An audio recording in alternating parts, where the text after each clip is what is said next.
जी अस्सलाम वालेकुम। आज हम लोग पढ़ने जा रहे हैं न्यू जो आपकी एएलपी के अकॉर्डिंग जो आपका सिलेबस डिसाइड हुआ है उसी में से जो टॉपिक्स हैं वो हम लोग कवर करेंगे। System and science. तो सिस्टम एंड साइंस ये चैप्टर 1 9 क्लास का है। इसमें सिस्टम और साइंस के बारे में हम लोग स्टडी करेंगे कि सिस्टम क्या होता है और साइंस क्या है।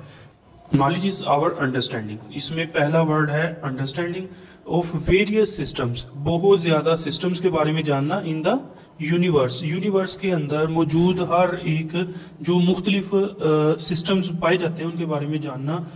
हमारे जो इर्द गिर्द होते हैं उसको हम लोग नॉलेज बोलेंगे या इल्म बोलेंगे। अब उसी में आगे आते हैं science. Science is a systematic way. Science जो है ये एक सिस्टमेटिक वे होता है किसी भी चीज़ को अंडरस्टैंड करने के लिए।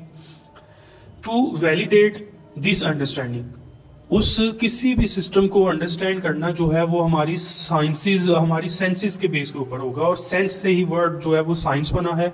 तो हमने इन चीज़ों को देखना है। अब इनकी जो आगे टाइप्स हैं वो है natural science and design science. Natural science क्या है? नेचुरल साइंस के बारे में हम लोग देखते हैं कि आप लोग natural science scientist study existing natural system to understand their working. इसमें क्या है? नेचुरल साइंस जो है इसमें हमने देखना है साइंटिस्ट स्टडी। साइंटिस्ट जो होते हैं उन्होंने जो हमारे पास पहले से मौजूद जो सिस्टम होता है उसकी अंडरस्टैंडिंग देखनी है और उसके ऊपर वर्किंग को देखना है कि इसमें हम लोग वर्किंग कैसे कर सकते हैं या पहले इसमें किस तरह से वर्किंग होती रही है।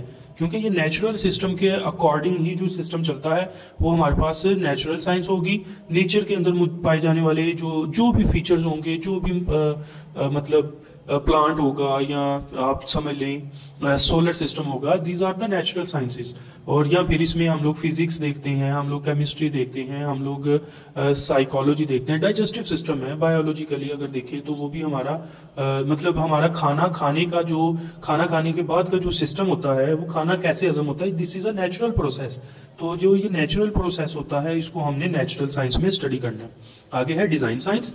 Design science scientist create new system artifacts to solve problem और अचीव स्पेसिफिक गोल्स। इसमें हमने देखना है कि साइंटिस्ट जो है वो चीज़ों को प्रॉब्लम्स को सॉल्व करने के लिए जो नया सिस्टम क्रिएट करते हैं according to situation, according to solve the specific problems, specific goals को सामने रखते हुए, तो उसको हम लोग बोलेंगे ये डिज़ाइन साइंस है। आगे हमारे पास है architecture of von Neumann components. ये कंप्यूटर के अंदर फर्स्ट चैप्टर में बहुत ज़्यादा इंपॉर्टेंस है इस क्वेश्चन की। मतलब ये जो टॉपिक हम लोग न्यू टॉपिक है ये हमारा। तो architecture of von Neumann computer. Von Neumann का जो कंप्यूटर था उसने जो ये कॉन्सेप्ट दिया वो क्या था, आज हम लोग ये पढ़ लेते हैं, मगर इसको ये बहुत ज़्यादा इम्पोर्टेंट टॉपिक होगा हमारा। क्या है जी? The von Neumann architecture is a computer paradigmatic that delineates a system in which the hardware of the computer has 4 primary components। ये वो हमारे पास ये एक डायग्राम होगी जिसमें एक सिस्टम हार्डवेयर, कंप्यूटर का हार्डवेयर जो है वो वर्क करता है और उस हार्डवेयर के अकॉर्डिंग जो है हमने देखना है कि हमारे पास जो कंप्यूटर वर्क कर रहा है उसमें कौन कौन से 4 प्राइमरी कंपोनेंट्स होते हैं। One is a memory, second is a central processing unit जिसको सीपीयू भी बोलते हैं, input mechanism and output mechanism.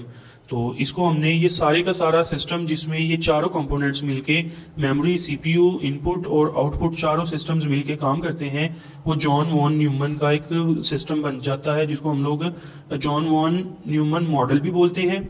और ये एक मैथमेटिशियन था और फिजिस्ट था जिसने कंप्यूटर की डेवलपमेंट के अंदर बहुत ज़्यादा हाथ मतलब हेल्प आउट किया और ये 1940s में बनाया गया था।